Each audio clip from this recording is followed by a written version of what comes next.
Subscribe to our channel and push the bell icon to get video notifications on your smartphone. Hello dear students, welcome to the official YouTube channel of Home Academy. इस video में आज हम cash book का जो है next part लेके आए हैं। यहाँ पर हम जानेंगे सिंपल कैश बुक जो है उसमें एंट्रीज कैसे की जाती है, ट्रांजैक्शन कैसे की जाती है। लास्ट वीडियो में हमने आपको एक क्वेश्चन पूछा था, if Ravi has sold goods for cash the entry will be recorded in. तो आपके पास दिए गए चार ऑप्शन थे, in the cash book, in the sales book, in the proper journal and none of the above. तो उसका करेक्ट ऑप्शन था इन द कैश बुक। तो आज हम ये समझेंगे कि जो एंट्री, जो भी ट्रांजैक्शन होती है वो कैसे की जाती है और वो क्या क्या इंपॉर्टेंट स्टेप्स हैं, कौन कौन से इंपॉर्टेंट स्टेप्स हैं in the preparation of the simple cash book. वो सारे के सारे स्टेप्स हम जानेंगे which are used in the preparation of the simple cash book. थोड़ा सा कैश बुक को जो है वो रिवाइज कर लेते हैं। बेसिकली जो हम सिंपल कैश बुक पढ़े थे वो इस तरीके का उसका फॉर्मेट होता है।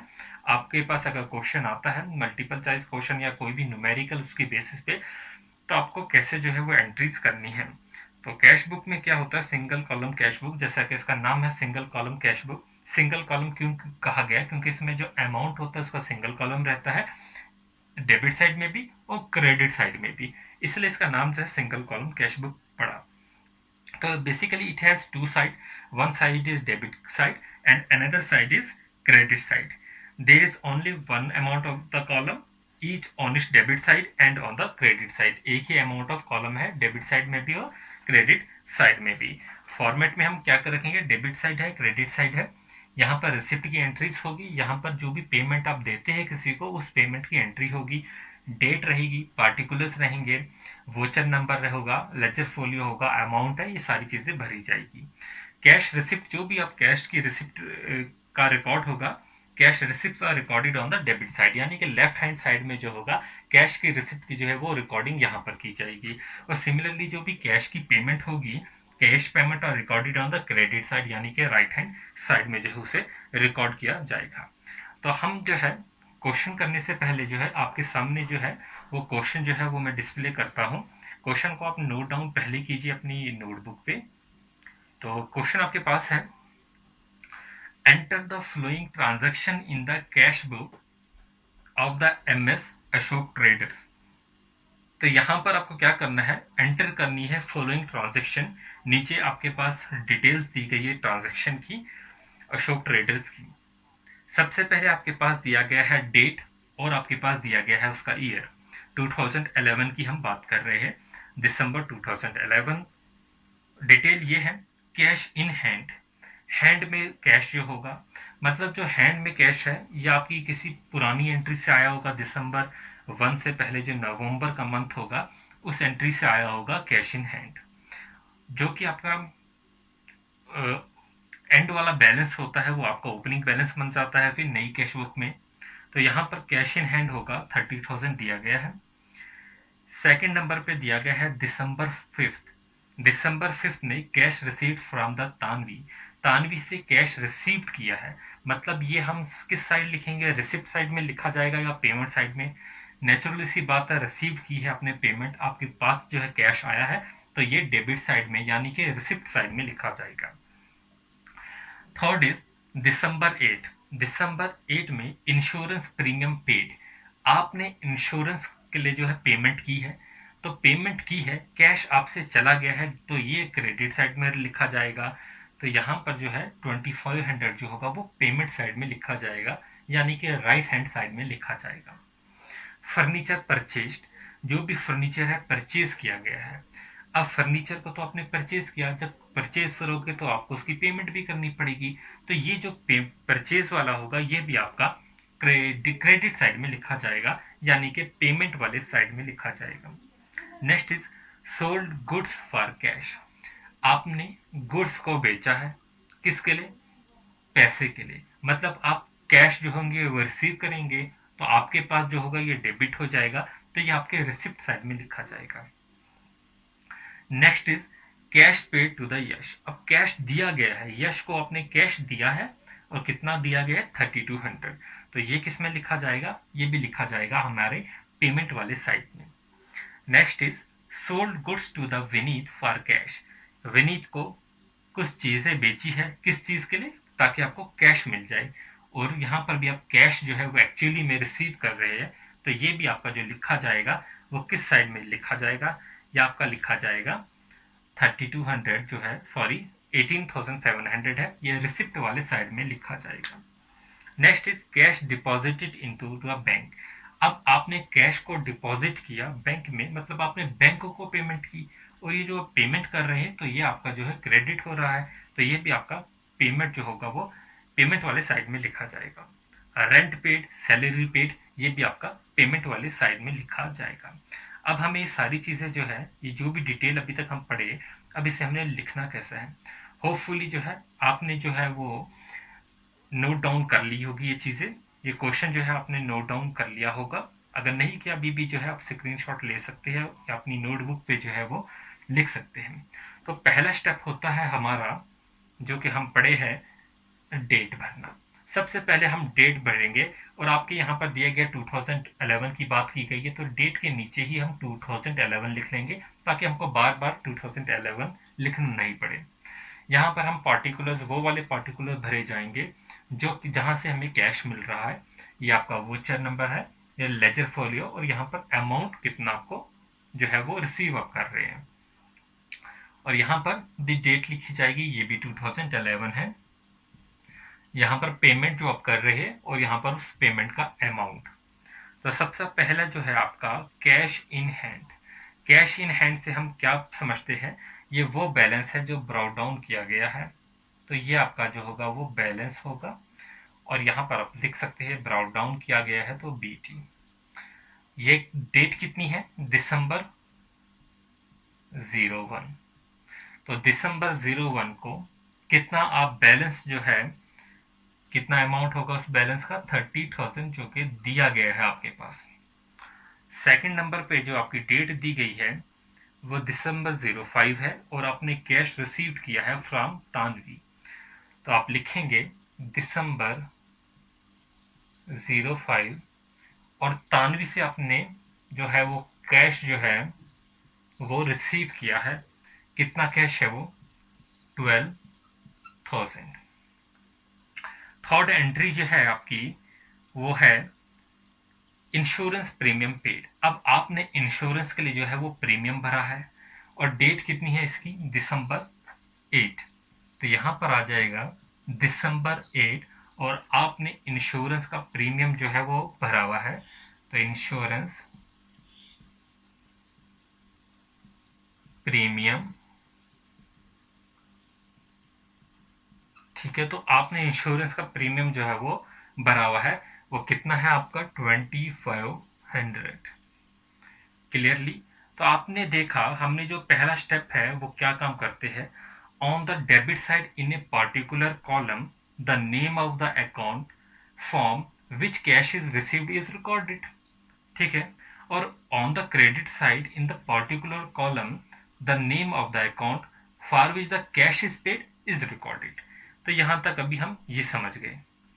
And in the amount column की बात करेंगे, उसमें हम क्या करते हैं, in the amount column of the debit side the amount of the cash received is recorded, and in the amount column of the credit side the amount of the cash paid, जितना भी आप cash paid करते हो is recorded। तो ये आपके जो है 3 स्टेप्स हो गए। अब नेक्स्ट हमारी जो एंट्री है, इंश्योरेंस के बाद फर्नीचर परचेज्ड। अब फर्नीचर जो है वो परचेज किया गया, और फर्नीचर परचेज की जो डेट है वो कितनी है, फर्नीचर कब परचेज किया, दिसंबर 10 को। दिसंबर 10 को जो है वो फर्नीचर परचेज किया गया, और इसकी जो फर्नीचर लिख देंगे, फर्नीचर का अकाउंट। तो कितनी पेमेंट है फर्नीचर की, 7,000। क्लियर। और नेक्स्ट है हमारे पास जो है फोर्थ एंट्री हो गई। फिफ्थ एंट्री जो है दिसंबर 14 है, सोल्ड गुड्स फॉर कैश। अब आपने कुछ चीजें बेची है, तो आपने सेल्स की है, यहाँ पर दिसंबर 14 है, दिसंबर 14 को आपने सेल की है। अब जो भी चीज आपने सेल्स की है उसका जो पैसा है वो कितना है, 16,500। तो 16,500 में आपने जो है कुछ गुड्स बेचे हैं, जिससे आपने जो है पेमेंट जो है रिसीव की है। नेक्स्ट है आप परचेज करते, कुछ चीज खरीद रहे हैं, purchase good from Mithun for cash. आपने यहाँ पर जो है दिसंबर 18 को दिसंबर 18 को जो है चीजें जो है वो खरीदी है, परचेज की है गुड्स फ्रॉम मिथुन, और उसके बदले में आपको जो है आपने कैश दिया है। और कैश कितना दिया है, आपने दिया है 26,000, ये आपने जो है वो कैश दिया है। नेक्स्ट एंट्री जो है वो दिसंबर 22 की है, कैश पे टू द यश। और यहाँ पर दिसंबर 22 को जो आप कैश है वो परचेज दे रहे हैं किसे, यश को। तो दिसंबर 22 को जो है आपने जो है कैश जो है वो दिया है। यहाँ पर परचेज लिखना भूल गए। और दिसंबर 22 को जो है आपने यश को जो है पैसा दिया है, ठीक है। तो वो कितना है 3200। तो होपफुली इतना तो क्लियर हो गया। ये एंट्री जो है दिसंबर 22 तक की हमारी हो गई। अब है sold goods to Vineet for cash. दोबारा से आप सेल्स कर रहे हो और इसकी डेट जो है वो कब की है, दिसंबर 25। तो 25 दिसंबर को आपने जो सेल की है वो कितनी की है, 18,700, जिसमें आपको कितना पैसा मिला है, 18,700 रुपये मिले हैं। अब next is cash deposited into the bank. जो भी आप बैंक के अकाउंट में डाल रहे हैं, या आपका बैंक का अकाउंट है या आपने बैंक के अकाउंट में डाल लिया, कब डाला, दिसंबर 28 को। और इसके बाद जो है आपने रेंट पे किया है दिसंबर 30 को। ये आपका रेंट का अकाउंट जो कि आपने दिसंबर 30 को पे किया है। और फिर आपने सैलरी एम्प्लॉयज को दी है, दिसंबर 31 को सैलरी है, तो ये भी जो है सारी की सारी जो है वो पेमेंट में आएगा। नेक्स्ट आपका जो है ये आपका हमारे 3 जो है ये है। अब हम देख लेते हैं कि इसमें कितना कितना है। दिसंबर 28 को कितनी पेमेंट की है, 6,000 की पेमेंट की है। रेंट जो है वो कितना पे किया है, 4,000 का जो है वो रेंट पे किया है। सैलरी जो है एम्प्लॉयज को दी है, ठीक है, तो ये 7,000 की लेटेस्ट जो यहाँ पर दिया गया है ये दी गई है। तो अब हमारा जो नेक्स्ट स्टेप होगा वो क्या होगा, हमने यहाँ पर सारी की सारी एंट्री तो कर ली। अब जो हमारा फोर्थ स्टेप होगा, at the end of the period the total of the debit side of the cash book is compared with the total of the credit side। तो अब यहाँ पर हमें टोटल देखना है, डेबिट साइड में कितना है और क्रेडिट साइड में जो है वो कितना है, और दोनों वैल्यूज को जो है वो कंपेयर करेंगे। तो यहाँ पर अब हम देख लेते हैं, ये दिसंबर 31 हो गया, तो इसका टोटल जो भी होगा वो कितना होगा। तो यहाँ पर हम टोटल कर लेंगे, 30,000 है, 12,000 है, 16,500 है, और ये, तो इसका जो टोटल होगा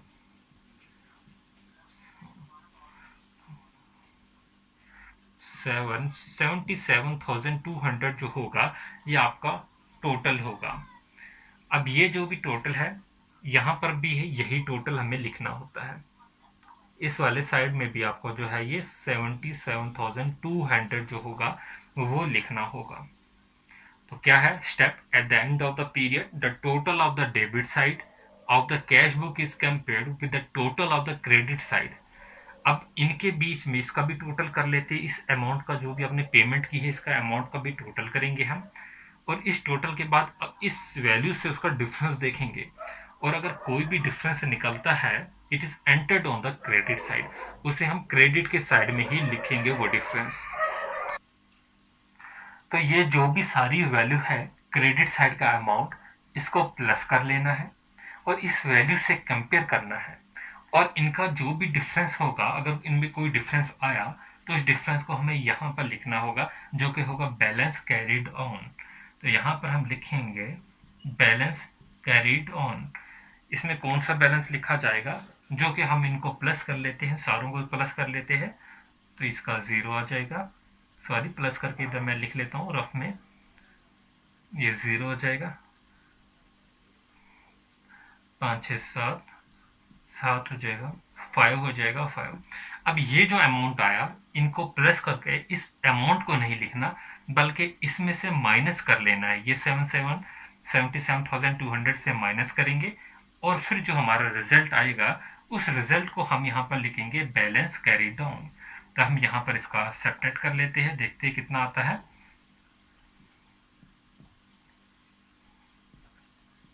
तो ये आ गया हमारे पास 215,215,0,0।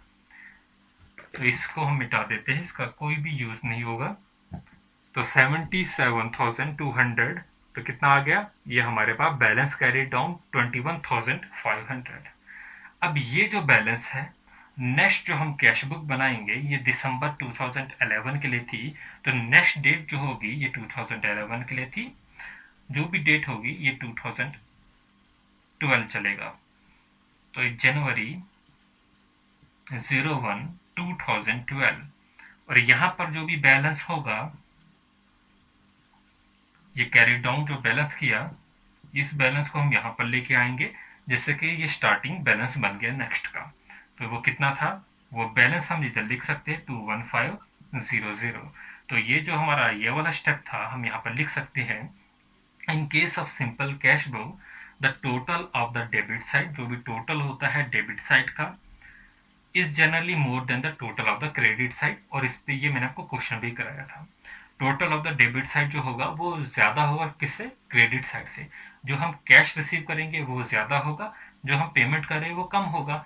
अगर हमारे पास कैश ही नहीं होगा तो हम पेमेंट कैसे करेंगे। तो ये बात जो है ऑब्जेक्टिव के लिए आपको याद रखनी होगी, जो लास्ट वीडियो में ये मल्टीपल चॉइस क्वेश्चन भी कराया था, ठीक है। तो कहा था कि उस टाइम जो है ये समझाया जाएगा। अब यहाँ पर आप देख सकते हैं इस एग्जाम्पल से और समझ भी सकते हैं। ये कितना है 77,200, और ये कितना आ गया 55,700। बस आपको जो है इनका डिफरेंस जो होगा वो इधर लिखना होगा बैलेंस, और वही फॉरवर्ड होगा 2012 नेक्स्ट मंथ के लिए, ठीक है। So the difference is written in the amount column, ये जो डिफरेंस होगा वो अमाउंट कॉलम में लिखना है। And the total of both the side of the cash book becomes equal, और जो टोटल होगा दोनों कैश बुक का वो क्या होना चाहिए, इधर का इक्वल दिखाना है। सो द क्लोजिंग बैलेंस, ये जो क्लोजिंग बैलेंस है of the credit side if any becomes the opening balance for the next period and is written as balance dt on the debit side of the cash book for the next period। तो ये याद रखेंगे, ये debit side में लिखना है, जो भी क्लोजिंग बैलेंस है वो नेक्स्ट का जो है ओपनिंग बैलेंस बन जाता है, नेक्स्ट पीरियड का जो ओपनिंग बैलेंस बनेगा, और उससे हमें लिखना है किस साइड, डेबिट साइड में। जैसे कि हमने इस क्वेश्चन के स्टार्टिंग में भी लिखा था, ये भी जो है दिसंबर से पहले नवंबर मंथ का जो होगा वो क्लोजिंग बैलेंस होगा। तो इस तरीके से जो है हम जो है इसकी एंट्रीज जो है वो करते हैं। तो अभी तक हमने ये जो न्यूमेरिकल किया, एक हमने एंट्री देखी, इसकी ऑब्जर्वेशन पे हम कुछ क्वेश्चन सॉल्व करेंगे। अब क्वेश्चन मल्टीपल चॉइस की फॉर्म में नहीं बनाए, बल्कि फिल इन द ब्लैंक्स की फॉर्म में बनाए गए हैं। तो आप ये मल्टीपल चॉइस क्वेश्चन नहीं होंगे, fill in the blanks type होंगे, बट इंपॉर्टेंट इसलिए है क्योंकि इसका जो आइडिया है जो अभी तक हम पूरा पढ़े, इससे हमें जो है हमने क्या सीखा और क्या एग्जाम में पूछा जा सकता है, वो 3-4 पॉइंट है, उनको क्वेश्चन की फॉर्मेट में जो है मैं आपको शेयर कर लेता हूँ। तो fill in the blanks type में रहेगा ये। तो पहला है simple cash book records only cash dash dash and cash dash dash. तो आपको फिल करना है सिंपल कैश बुक, जो कभी हम पढ़ चुके, इट रिकॉर्ड्स ओनली, तो क्या रिकॉर्ड करता है, ओनली कैश रिसिप्ट आएगा and cash payment, cash receipt को भी रिकॉर्ड करता है और कैश पेमेंट को भी रिकॉर्ड करता है। तो पहली फिल इन द ब्लैंक्स में भरा जाएगा receipt and payment. Fill in the blanks number 2, in a simple cash book all dash dash are recorded in the debit side and all dash dash are recorded in the credit side. तो अभी जैसे हमने ये चीजें पढ़ ली कि debit side में किसका रिकॉर्ड बनाते हैं, क्रेडिट साइड में किसका रिकॉर्ड बनाते हैं, तो आपको पता चला है कि डेबिट साइड में हम रिसिप्ट का अकाउंट बनाते हैं, और जो क्रेडिट साइड होता है उसमें हम जो रिकॉर्ड करते हैं वो पेमेंट को रिकॉर्ड करते हैं। तो यहाँ पर आएगा in a simple cash book all dash dash की जगह आएगा all receipts are recorded in the debit side and all the dash dash की जगह आएगा payments are recorded in the credit side. तो याद रहेगा आपको, डेबिट के साइड रिसिप्ट और पेमेंट जो होगी वो क्रेडिट के side. Next is the total of the dash dash side of a simple column cash book is generally more than that of its dash dash side. तो total of the dash dash, तो बोलिए total of the क्या आएगा? तो आप comment, चलिए comment नहीं ऐसे मैं बोल देता हूँ, तो total of the dash dash की जगह जो होगा वो डेबिट साइड आएगा, क्योंकि हम जानते हैं जो डेबिट साइड का बैलेंस होगा कैश बुक में वो ज़्यादा होता है किससे? क्रेडिट साइड वाले से, और उन्हीं का डिफरेंस जो है हम क्रेडिट साइड में लिखते हैं, और फिर वही जो बैलेंस होता है वो कैरी फॉरवर्ड, समझिए फॉरवर्ड किया जाता है किसमें? रिसिप्ट साइड में, जो कि डेबिट साइड नेक्स्ट पीरियड की होती है। Fill in the blanks number 4, closing balance of a cash book becomes the dash balance of the next period. तो क्लोजिंग बैलेंस जो होता है कैश बुक का वो क्या बनता है? ओपनिंग बैलेंस बनता है नेक्स्ट पीरियड का। तो होपफुली जो है आप ये एंट्री समझ गए होंगे, और इससे रिलेटेड जो है जो भी इंपॉर्टेंट पॉइंट्स रहते हैं कॉम्पिटिटिव एग्जामिनेशन के वो हमने डिस्कस करने की कोशिश की है। तो होपफुली जो है आपको चीज़ें समझ आ गई होगी। Thanks for watching. अगर आपको वीडियो अच्छी लगी आप अपने फ्रेंड्स के साथ जो है शेयर कर सकते हैं। कोई भी सजेशन देनी होगी तो कमेंट सेक्शन में आप सजेशन ज़रूर दें। कोई भी डाउट होगा किसी की भी रिलेटेड आप पूछ सकते हैं कमेंट सेक्शन में। हमारे फेसबुक पेज से हमें जो है फॉलो करना ना भूलिए उस फेसबुक पेज पे। Thanks for watching. If you like our videos, do share with your friends and do not forget to subscribe our YouTube channel Home Academy, and also press the bell icon so that you get notification of every video whenever we upload. Thanks for watching. Subscribe to our channel and push the bell